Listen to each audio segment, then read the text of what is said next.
औज़ुबिल्लाहिमिनश्शैतानिर्रजीम बिस्मिल्लाहिर्रहमानिर्रहीम।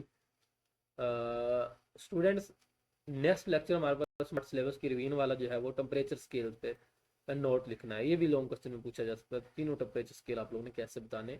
ये मैं इसको बड़े ही आसान अल्फाज में आप लोगों को बयान करता हूँ, बताता हूँ तो ईजिली हो जाए। उससे पहले जो है मैंने बताया था कि पिछले लेक्चर के अंदर कि हम ये इनके आंसर जो है ना मैं आपको नेक्स्ट लेक्चर के अंदर जो है ना कंफर्म कर दूंगा, मतलब लिख के जो है ना बता दूंगा। वैसे मैंने बता दिया था आप लोगों को, कॉन्सेप्ट बता दिया था। मजीद अभी जो है ना दोबारा एक दफ़ा रिवीजन करवा देता हूँ। Why the walls of the bulb are thin. वो कहता है ये जो बल्ब है इसकी दीवारें बारीक क्यों होती है।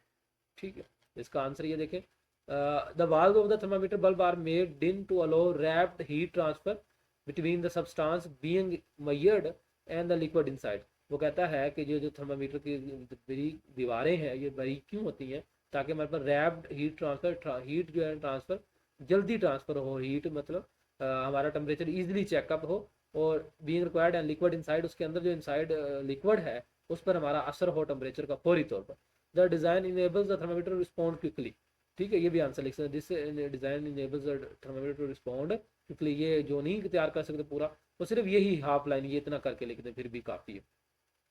Faster and more accurate temperature reading, ये बेशक पहला वाला लाइन, दोनों लाइनें कर लें, ठीक है। अगर दोनों नहीं कर सकते ये नीचे वाला पैराग्राफ कर लें, ये वाला, ठीक है, ये वाला आप लोग कर लें। This design enables the thermometer to respond quickly, ताकि क्विकली रिस्पॉन्ड करे, हमारे पास जल्दी बताया हमें। दूसरा क्या, providing faster and more accurate temperature changes. More accurate, faster भी बताया, जल्दी बताया, ठीक है, फौरी तौर पर बताया, जल्दी बताया, और हमारे पास क्या है, अक्यूरेट मेजरमेंट, एग्जैक्ट मेजरमेंट भी हमें बताया। उसके बाद एक और था, इनर बोर मस्ट भी नैरो क्यों होता है, ठीक है, उसका बारीक जो है ना बोर है वो नैरो के, मतलब कैपिलरी ट्यूब जो है ना, बारीक जो शीशे की ट्यूब है वो बारीक बहुत ज़्यादा क्यों होती है, ये हमने बताना। ये narrow bore makes the thermometer more sensitive, तो उसका नैरो व बारीक ट्यूब जो है ना उसको सेंसिटिव बनाती है, allowing small change in volume to cause large. ठीक है, तो थोड़ा सा चेंज वॉल्यूम में स्मॉल चेंज भी आ रहा है तो हमारे पास उधर जो है ना ट्यूब के अंदर लार्ज शो करेगी। ठीक है, मतलब बोर के अंदर जो है वो जो उसका बल्ब था उसके अंदर थोड़ा सा टेम्परेचर में चेंज हुआ तो इधर दीवार जो इसकी ग्लास ट्यूब है उसके अंदर बहुत ज़्यादा बताएगा हमें। ठीक है, it ensures that the thermometer reacts quickly and provide precise accurate and readable temperature readings. तो ये इस चीज़ को बनाती, इंश्योर करती है इस चीज़ को कि हमारे पास क्विकली और प्रोवाइड प्रिसाइज, ठीक है, फौरी तौर पर हमें बताएगी, और प्रिसाइज एंड एक्यूरेट मेजरमेंट में बिल्कुल एग्जैक्ट मेजरमेंट हमें बताएगी। ठीक है, प्रिसाइज होता है करीब तरीब, तो करीब नहीं बल्कि बिल्कुल एग्जैक्ट ये बता रही होती है हमें। इजली रीडेबल टेम्परेचर रीडिंग, और इजली जो हम एक दफ़ा देखने से डॉक्टर बता देते हैं कि हाँ भाई इतना टेम्परेचर हो चुका है। उसका एक पॉइंट टू पॉइंटर था साइड में छोटा था, कि अगर हम मरकरी के ग्लास जो है वो जो बारीक ग्लास है उसकी एक्सपेंशन बहुत ज़्यादा बढ़ा दें, ठीक है, तो एज कम्पेयर टू मरकरी, तो मरकरी के एक्सपेंशन से उसके ग्लास की अगर एक्सपेंशन ज़्यादा हो तो फिर क्या हम यानी इस तरह का थर्मामीटर बना सकते हैं, जिस तरह का थर्मामीटर हम नहीं ना। No a functional mercury glass thermometer can not be made if the glass expand more than mercury. और कहता है ग्लास की जो एक्सपेंशन है वो मरकरी से ज़्यादा हो तो हम उसको नहीं बना सकते। आगे रीज़न भी है, thermal work on the base of relative expansion for it to function, the liquid must expand faster than container। वो कहता है उसका जो कंटेनर है तो उससे लिक्विड मस्ट, मतलब मरकरी की एक्सपेंशन ज्यादा होनी चाहिए एज कंपेयर टू उसके ग्लास से, थर्मामीटर से, तो फिर जो है ना वो थर्मामीटर बनाना पॉसिबल, अदरवाइज पॉसिबल नहीं है। If the glass expand more than the mercury level would appear to fall, ठीक है, नॉट चेंज। ठीक है, as the temperature rise and make it impossible to make. तो इसका मतलब वो जो ग्लास एक्सपेंड मोर देन, अगर मरकरी से ज्यादा फैलेगा तो इसकी क्या होगा हमारे पास, तो mercury level would appear to fall, तो मरकरी का लेवल गिरना शुरू हो जाएगा, नॉट या चेंज ही नहीं होगा, सेम रहेगा। ठीक है, द टेम्परेचर राइज, और टेम्परेचर बढ़ जाएगा, making it too impossible to measure, तो हमारा टेम्परेचर जो है ना इम्पॉसिबल हो जाएगा उसको मैयर आउट करना। ठीक है, चलिए नेक्स्ट बुक की तरफ चलते हैं। अब टेम्परेचर स्केल है। टेम्परेचर स्केल में जस्ट आपने थोड़ा सा बताना है टेम्परेचर स्केल क्या होता है, सबसे पहले ये ऊपर, ठीक है। तो यहाँ पे for the measurement of temperature scales to be constructed which require two reference temperatures called two fixed points. तो ये हमारे पास है, टू रेफरेंस टेम्परेचर रिक्वायर होते हैं हमारे पास किसी भी चीज़ की, द मेजरमेंट, यहाँ से ये टेम्परेचर स्केल है। ठीक है, the measurement of the temperature as a scale is constructed which require two reference temperatures are called temperature scale. तो ये क्या कहलाते हैं, हमारे पास जो स्केल डिजाइन किए जाते हैं टेम्परेचर को मेजर करने के लिए, इसको दो फिक्स पॉइंट होते हैं। ठीक है, फिर टू फिक्स पॉइंट, एक जो है ना हमारे ones is the steam point slightly above the boiling water at standard atmospheric pressure. ठीक है, बॉइलिंग पॉइंट ऑफ वाटर से थोड़ा क्या होता है, हाई होता है एट स्टैंडर्ड एटमॉस्फेयर प्रेशर पे उसका जो बॉइलिंग पॉइंट ऑफ वाटर है उससे थोड़ा सा अबव लेवल होता है, उसको हम क्या बोलते हैं, इसका एक फिक्स पॉइंट, ठीक है। और दूसरा फिक्स पॉइंट जो होता है उसका वो हमें फ्रीजिंग पॉइंट होता है, अपर फिक्स पॉइंट इसको बोलेंगे हम, this is called upper fix point. Upper fix point कौन सा फिक्स पॉइंट है, वो फिक्स पॉइंट जिसका जो टेम्परेचर है वो बॉइलिंग पॉइंट ऑफ वाटर से थोड़ा सा ज्यादा हो। दूसरा second fix point is the melting point of pure ice और सिंपली द आइस पॉइंट, बर्फ जो जहाँ पे बर्फ जमना शुरू हो जाती है, तो जैसे 0 डिग्री सेंटीग्रेड पे बर्फ जमती है, ठीक है, बर्फ जो है ना हमारे पास बनना शुरू हो जाती है, तो उस मेल्टिंग पॉइंट उसको हम क्या कहते हैं, लोअर फिक्स पॉइंट कहते हैं, ठीक है। तो तीन किस्म के स्केल होते हैं, there are 3 types of scale, Celsius, Fahrenheit और केल्विन, ठीक है।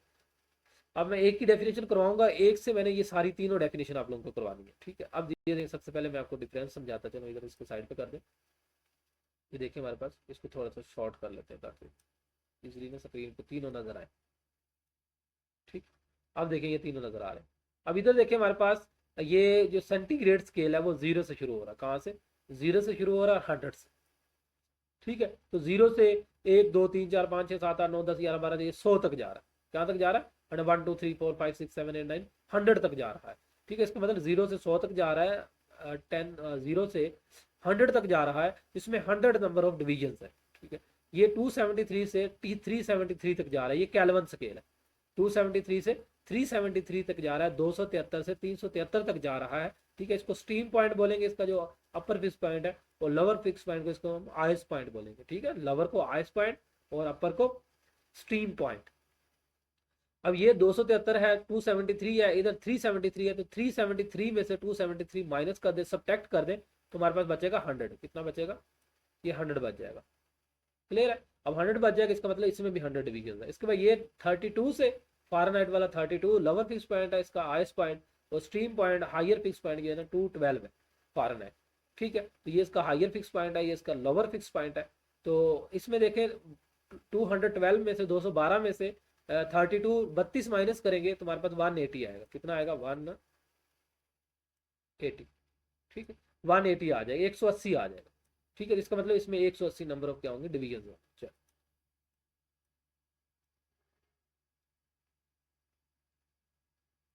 अब देखिए इन सेल्सियस और सेंटीग्रेड स्केल, सेंटीग्रेड स्केल में क्या होता है, ये ज्यादा ऊपर हो गया।